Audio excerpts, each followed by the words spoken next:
We have a complex situation, however, in defence. The other big story of the end of the transfer window was that the Marc Guehi deal didn't get done in the most heartbreaking fashion possible for the kid himself. There were reportedly videos of, sort of emotional goodbyes being sent out by Palace. I'm not sure if that was proved to be a real thing or not. The deal was as close as done. And the lad himself was convinced it was going to happen, only for Oliver Glasner to either, depending on what way you want to look at it, flex his muscles or throw his toys out of the pram. It depends on your view, and insist that he was going nowhere. Now, Jan, I don't know about you, man, but I was watching this closely, very closely, and I was looking at the quotes from Glasner. And if you were surprised by Glasner's attitude and by the fact that Glasner insisted that he stay, you weren't really watching the same interviews I was watching. Glasner could not have been clearer. He was saying all along, look, at a club like this, if Marc Guehi is going to be leaving, he's gone at this stage. It's not going to happen now. But Liverpool fans had their fingers in their ears and were going la, la, la. And apparently he did get quite close. And they tried to say it was all about the deals that didn't get done for Palace. Some kid who goes to West Ham instead and stuff like that. Don't know if I'm buying it. So there is a question here. Did you feel that was a massive blow for us, or was it entirely mitigated by the fact that Joe Gomez's deal, last-minute deal, club-sanctioned, move to AC Milan, fell apart because they didn't get to do the in-depth medical they wanted? What do you think? Well, right now I'm thinking it's a blow, but at the moment I'm thinking it's no more than a blow. But it becomes a disaster the moment that Joe Gomez gets injured. And, we have a feeling that there's every chance that he might pick up an injury or two during the season if he's playing too many minutes. So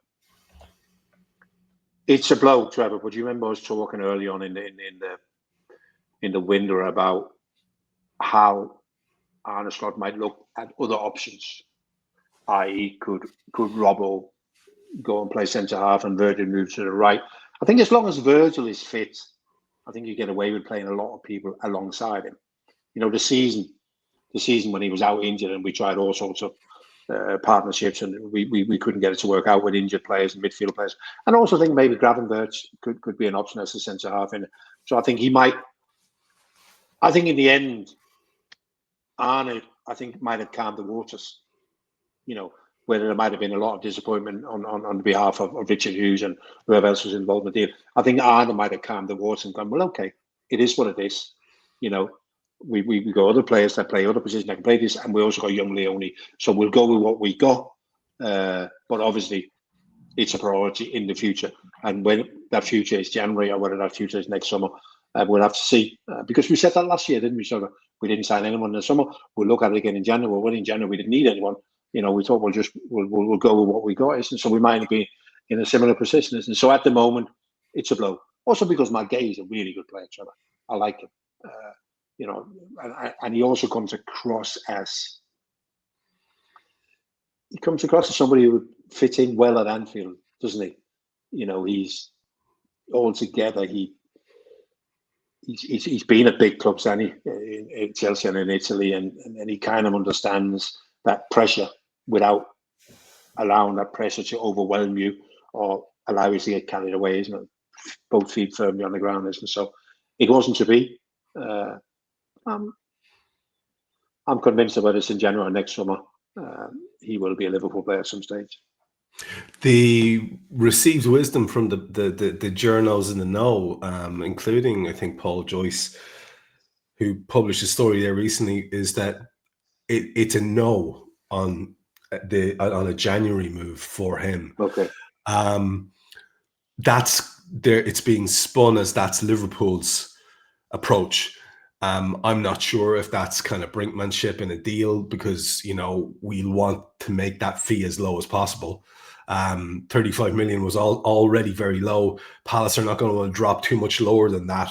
They, of course, have potentially got themselves into a situation where there could be the biggest pot in their history on the horizon, an actual European trophy that is, when you look at who's involved in that trophy, it's not a mad stretch to say that they could be in the reckoning for it. And Marc Guehi is probably their key footballer. So it's a bit of an interesting one. The Joe Gomez thing, just to spin this a little bit, the club were obviously willing to let him go. Whether they were willing to let him go entirely convinced that Marc Guehi was coming is something that I'm not 100% convinced about. If they weren't convinced, then that was a mad move, in my opinion. But what I will say was the little cameo that we got from Joe against Arsenal, Jesus, Jan, that was impressive. I mean, when he's on his game, that lad is a proper footballer. We've seen him partnering Virgil in the 2020 title. He was the guy. And honestly, there were weeks where he's better than Virg, and that's saying something. Yeah, I don't know whether it was last season or the season before when he had a spell of being in the team and everybody was, talking about him getting back in the England team because he was playing so well. So there's absolutely no doubt in his talent whatsoever. And it appears also, because this can happen also to players, that when you have too many injuries, that when you come back and you're fully fit, you can't quite get the level anymore. You don't quite have the energy and the strength in you. But he looks right when he plays. So we've just got to keep everything crossed that the boy gets a little bit of luck in his career, late in his career, that when he's needed, he can play and he can maybe stay injury free. I don't think anyone's ever doubted his ability, Trevor. But we also often discussed availability, haven't we? And availability is so important. Oh, for sure. It is a superpower in a footballer. That's no doubt. We saw young Leone, who has all the hope in the world invested in him, be selected for the Italian senior squad. He didn't play a minute, but I'm not sure he would have expected to. The thing I wanted to ask you about was, again, it's not a fact I know. In the early days of your involvement with Denmark, did you have that experience of being called up to be a part of or around the squad, or were you straight into playing? And do you think there's anything to be said for being called up at that young age to be a part of and around some great footballers like Bastoni and people like that? Is that just absolutely worthwhile experience in and of itself? Yeah, I mean, the biggest thing with it, Trevor, is that the way that people think in the football world has changed now, hasn't it? So the first time I was called up for Denmark, I played the whole game. But subsequently, I was in the squad, started the odd game, came on as a substitute. I think I either played or came on as a substitute in almost every game, even when I was 18, 19, 20. But I never, ever travelled from Amsterdam to Copenhagen to be part of the national squad, happy just to be there, and that's where football's changed today, hasn't it? Where you can explain to these people, because they've been brought up in a different world. Listen, what you're doing here is gaining experience. You look at these guys, you get a feel of it. In 12 months' time, there's a World Cup coming up, isn't it? You will be going to the World Cup. You might not play, I don't know, but it'll be great experiences. But we never thought like that. When I used to turn up as a 19-year-old and we're playing England and Denmark and whatever, I want to play, And when you look back and you go, yeah, maybe not, when you give it, but there was never anyone who put an arm around you and went, listen, this is all about gaining experience, yeah. I was there to play. So I'm sure plenty of people, including his own people, Leone, that would have said to him, Arne Slot would have said to him, I guess, wow, what an opportunity, to be with all these guys. Just don't watch how they defend against Israel, because that was shambles. But apart from that, it's a great experience for you. Yeah, I guess it's a squad game now. A few years after you were doing that thing, my biggest moment was playing at a provincial level in Ireland at 16 with the local provincial senior team. And it was sold to me as a wonderful experience to be with the first team squad. But we were just getting into that time where you had a big subs bench and stuff like that. What people do forget, Jan, don't they? Is that, there was a sub and then 2 subs for the longest time when you were playing. So being around the squad is there's no chance of playing. So it's a different thing entirely. It really is a different thing entirely. The last man I want to talk about here is Ibou Konaté, because his situation is going to complicate everything. The way he began the season was so really inept in the context of how he can present himself, in the context of his career for Liverpool. It was appalling. He was all over the shop. He looked like a lottery winner a couple of times, getting a run out for Liverpool. But he seemed to be back on it. You said, as he did there, he was locked in against Arsenal. That was clear. It was reassuring.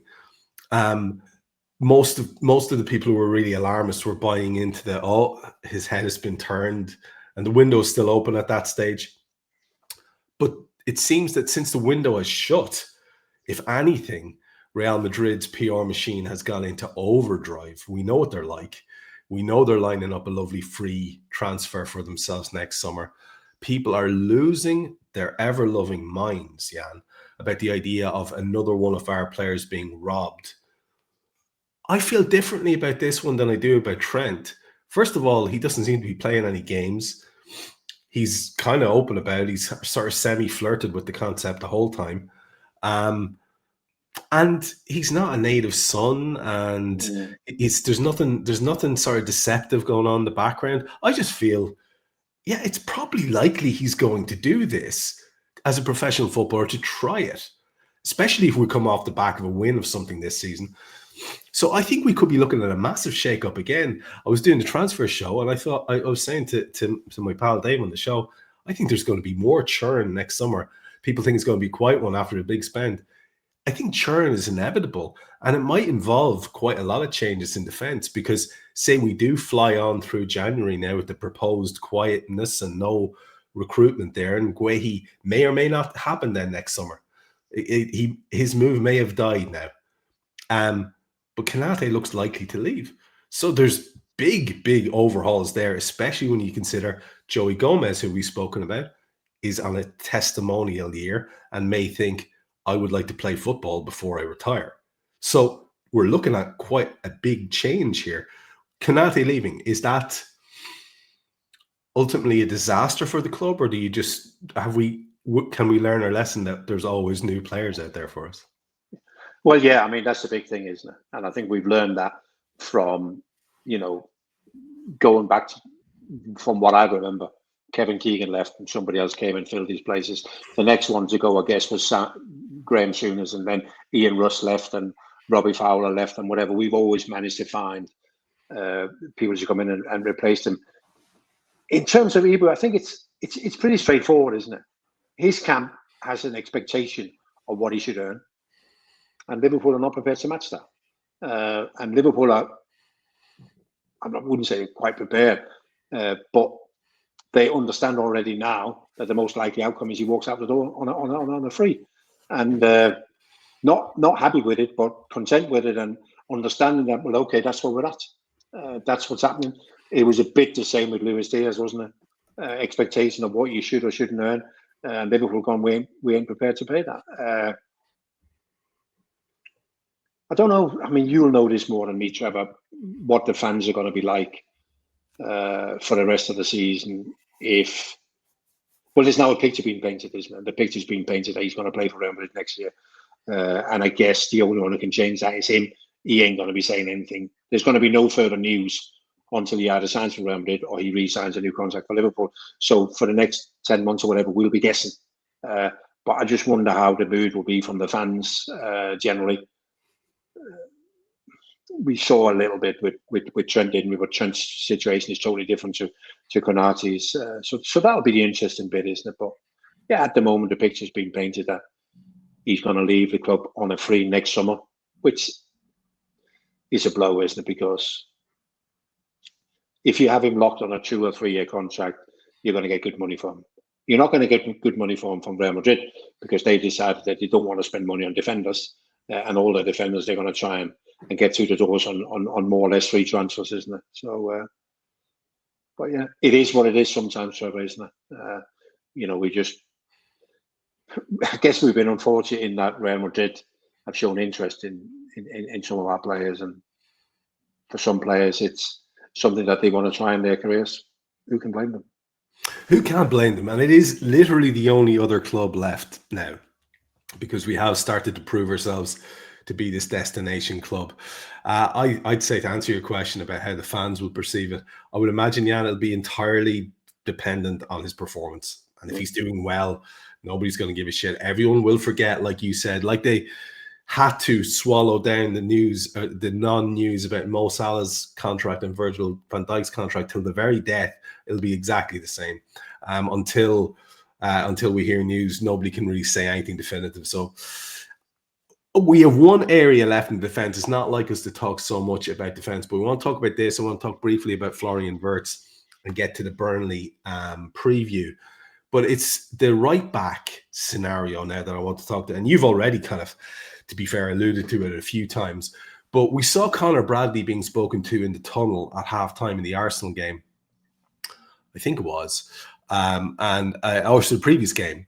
And then we know that he's available. He was away with Northern Ireland. I think he played. I'm not 100% sure on that. I could be lying. But we know he's pretty much ready to go again. Frimpong's back in training today. We could see pictures of him hanging around the training ground, talking about how excited he was to be back. Obviously not going to be ready probably for Burnley. And so you're left with a situation where, do you continue with Dominic Zanetti there at right back? Because I've been saying this to everybody. It's like we sort of got to see the invention of the full-back quarterback role being sort of absolutely underlined by Trent Alexander-Arnold. As you said earlier on, quite rightly, the playmaker from right back. And in the modern game, you can run a game from there if you have the passing range. And Dom, whereas he doesn't necessarily have Trent's passing range, he has other gifts that Trent doesn't have, as well as being a fine passer of the ball.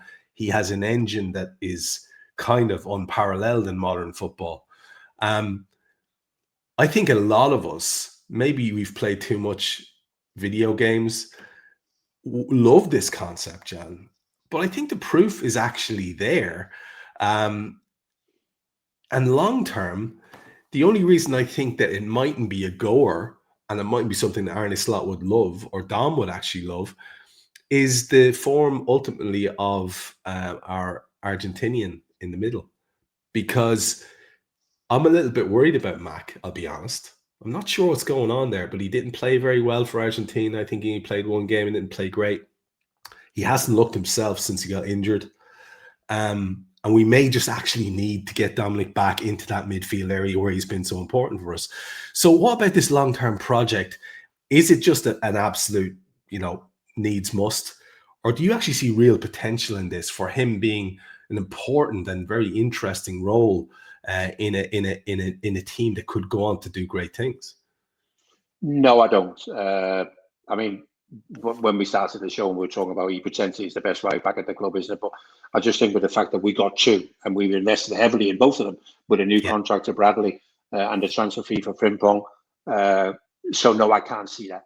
And if he was going to stay as a right back, then surely he will stay as a right back when we play Burnley at the weekend. So people get an idea already there. But I think he goes back into centre midfield. But I totally agree with you in terms of McAllister. I'm a massive big fan of Alexi and the way that he plays. Got injured towards the back end of the season, and it's like, what is wrong with him?